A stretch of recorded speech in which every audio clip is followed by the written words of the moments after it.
Hi friends, போகியெல்லாம் நல்லா கொண்டாடிட்டீங்களா? சாமி கும்பிட்டுட்டிங்களா? சாயங்காலம் நீங்களாம் எத்தனை மணிக்கு கும்பிட்டீங்க? எனக்கு 6 மணி ஆகிடுச்சு. நான் அவரும் உடம்பு முடியாமல் ஊருக்கு போய்ட்டு ட்ராவல் பண்ணிவிட்டு வந்தோம்மா. எங்களால் முடியல 2 பேருமே. அதனால் கொஞ்சம் வேலைகள்லாம் கொஞ்சம் டிலே தான் ஆச்சு. மெதுவாக தான் செய்தோம், கொஞ்சம் தான் செய்தோம். நிறைய டீப் க்ளீன்லாம் பண்ண முடியல. சரி, அப்பப்போ வீடு ஒட்டடை அடிச்சுக்கிட்டு இருக்கிறோம். நாங்கள் அப்பப்போ க்ளீன் பண்ணிப்போம். அதனால் ரொம்ப டீப்பாலாம் க்ளீன் பண்ண முடியல. முடிஞ்ச வரைக்கும் க்ளீன் பண்ணிவிட்டு சாமி கும்பிட்டாச்சு. படிச்சுட்டு இட்லி, தோசை, கொழுக்கட்டை, இடியாப்பம் இதெல்லாம் பண்ணி சாமி கும்பிட்டுருக்கோம். பழம் வெத்தலை பூலாம் வச்சு, எங்கள் மாமியார் மாமனாருக்கு புடவை வேஸ்ட்டு துண்டுலாம் வச்சு நல்ல மாதிரியாக சாமி கும்பிட்டுட்டோம். நீங்கள் உங்கள் வீட்டில் சாமி கும்பிட்டுட்டிங்களா? அவிச்சேன், மரவள்ளிக்கிழங்கு அவிச்சேன். மரவள்ளிக்கிழங்கு, சக்கரவள்ளிக்கிழங்கு, சோளம், சாம்பார் சாதம், அதிரசம் ஒரு 4 அதிரசம் தான். எல்லாமே கொஞ்சம் கொஞ்சம் தான். நாங்கள் 3 பேர் தானே. என் பையனை அவ்வளோ சாப்பிட்டான். இந்த இதெல்லாம் இந்த கொழுக்கட்டை இதெல்லாம் சாப்பிட்டான். கொஞ்சம் சும்மா ஒன்று சாப்பிட்டேன்.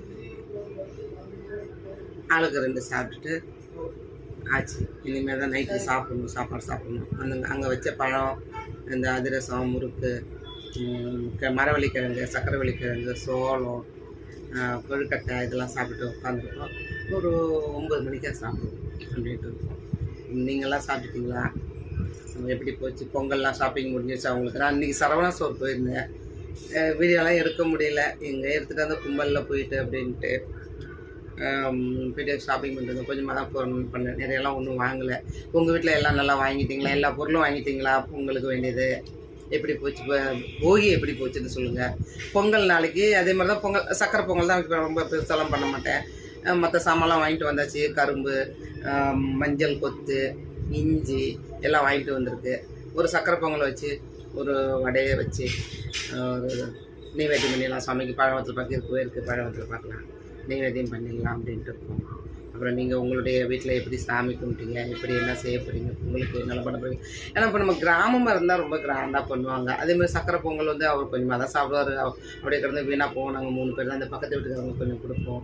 என் ஃப்ரெண்டு அங்கே இருக்கிறாங்க, விஜய்னு சொல்லிட்டு அவங்க இருப்பாங்க, அவங்களுக்கு கொடுப்பேன். எதிர் வீட்டுக்காரி ஷானு அவங்க பீகாரிக்காரங்க அவங்க இருக்காங்க, அவங்களுக்கு கொடுப்பேன். நாங்கள் எல்லாம் செய்வோம். இந்த ஆள் கொஞ்சம் சாப்பிடுவோம். கொஞ்சம் கொஞ்சமாக செய்து கொஞ்சம் கொஞ்சமாக சாப்பிடுவோம். நமக்கு எப்படி எவ்வளோ முடியுதோ அதுக்கு தகுந்த மாதிரி செஞ்சு சாப்பிடுவோம். இந்தாங்க சோளம் வேணுமா?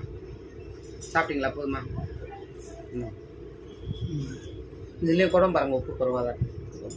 போதுமா? நம்மளால் எவ்வளோ முடியுமோ அவ்வளோ செஞ்சு ரொம்ப, ஏன்னா நின்றுட்டு இருந்தாலும் கால் வலிக்கும் எனக்கு. ரொம்ப நேரம் நின்று செய்ய முடியும். இன்றைக்கே இதுதான் செஞ்சதே வந்து கொஞ்சம் கஷ்டமாக தான் போயிடுச்சு. வடை பாயசம்லாம் பண்ணி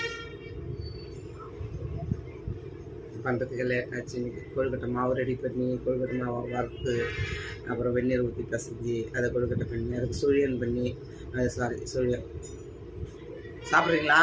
மாவு அள்ளிலாம் பண்ணுறீங்களா? கிரைண்டரில் ஓடிட்டுருக்குங்க. அள்ளுங்க, ஆயிடுச்சு, அள்ளிடலாம். அந்த பெரிய அலுமினிய பாத்திரத்தில் அள்ளுங்க. அதேமாதிரி ஆச்சு. பாவம் அவர் தான் ஹெல்ப் பண்ணுறாரு. என்னால் முடியல. அவருக்கு ஊர்லேருந்து வந்ததுலேருந்து வேலை தான், ஃபுல் வேலை. அவர் எல்லாம் க்ளீன் பண்ணார். கதவெல்லாம் துடைச்சாரு, ஃபேன்லாம் துடைச்சாரு, வீட்டை பெருக்கினார், கிச்சனை சிம்னி க்ளீன் பண்ணார். 2 நாளாக ஃப்ரிட்ஜு, அந்த பாத்திரம் வைக்கிற ஸ்டாண்ட்லாம் இருக்கும் இல்லையா, நம்ம பாத்திரம்லாம் அலம்பிட்டு எடுத்து அடுக்கி வைப்போம் இல்லையா, அந்த ஸ்டாண்ட்லாம் அவர் தான் க்ளீன் பண்ணார். என்னால் ரொம்ப நேரம் நின்று செய்ய முடியாதுன்ட்டு மற்ற சமையல் வேலை நான் பார்த்தேன். இப்போ என்னால் முடியல, நான் வந்து கொஞ்சம் காலை நீட்டி ரெஸ்ட் எடுக்கணும் அப்படின்னு சொல்லுவோமே, நான் உட்காந்துட்டேன். அவர் தான் கிரைண்டரில் அரிசி நானே போட்டிருக்காரு. நான் செஞ்சது வந்து கடையில் போய் வாங்கிட்டு வந்தார் ஒரு பாக்கெட்டு மாவு.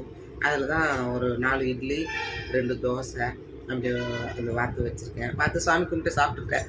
அவர் ஒரு இட்லி ஒரு கொழுக்கட்டை, ஒரு இடியாப்பம், ஒரு தோசை அவர் சாப்பிட்டுட்டாரு. கொஞ்சம் சாதம் வச்சு, சாம்பார் வச்சு இப்படி சாப்பிட்டாரு. மரவள்ளிக்கிழங்கு ஒரு பீஸு, சக்கரவள்ளிக்கிழங்கு ஒரு பீஸு, அப்புறம் நான் சோளம் கொஞ்சம் சாப்பிடுவேன். பாருங்கள், ஒரு சோளத்தில் பையன் கொஞ்சம், அவர் கொஞ்சம், நாங்கள் சாப்பிட்டுட்டு போனோம். சரி, எல்லோரும் நல்ல முறையாக சாப்பிடுங்க, நல்ல முறையாக ஹாப்பியாக பொங்கல் கொண்டாடுங்க. நல்லா அந்த பொங்கல் மாதிரியே உங்கள் வாழ்க்கையில் எல்லாமே இனிப்பாக இருக்கட்டும். எல்லாருக்கும் நாளைக்கு பெரும்பொங்கல் நல்வாழ்த்துக்கள். அனைவருக்கும் அப்புறம் வந்துட்டு சப்ஸ்கிரைப் பண்ணுங்கள், லைக் பண்ணுங்கள், கமெண்ட்ஸ் பண்ணுங்கள். உங்கள் ஃப்ரெண்ட்ஸுக்கெலாம் என்னோடய வீடியோஸ்லாம் பிடிச்சிருந்தா கொஞ்சம் சென்ட் பண்ணி விடுங்க.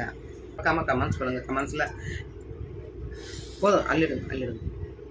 கமெண்ட்ஸில் வந்துட்டு நல்லா இருந்தாலும் சொல்லுங்கள், நல்லா இருந்தாலும் சொல்லுங்கள். இன்னும் ஏன்னா நான் அப்போ தான் புதுசு இல்லையா, யூடியூபுக்கு புதுசு, எப்படி பேசணும் என்னெல்லாம் தெரியல. இதை விட இன்னும் தெளிவாக எப்படி பேசணுங்கிறதும் தெரியல. நீங்கள் கொஞ்சம் சொல்லுங்கள், எனக்கு கொஞ்சம் திருத்திக்க முயற்சி பண்ணிட்டு தான் இருக்கோம். ஒரு மாதமாக இப்போ தான் புதுசாக ஓப்பன் பண்ணியிருக்கேன் இல்லையா, சரி பண்ணிட்டு இருக்கேன் நான். எல்லாருக்கும் ஹாப்பி பொங்கல். தேங்க்யூ.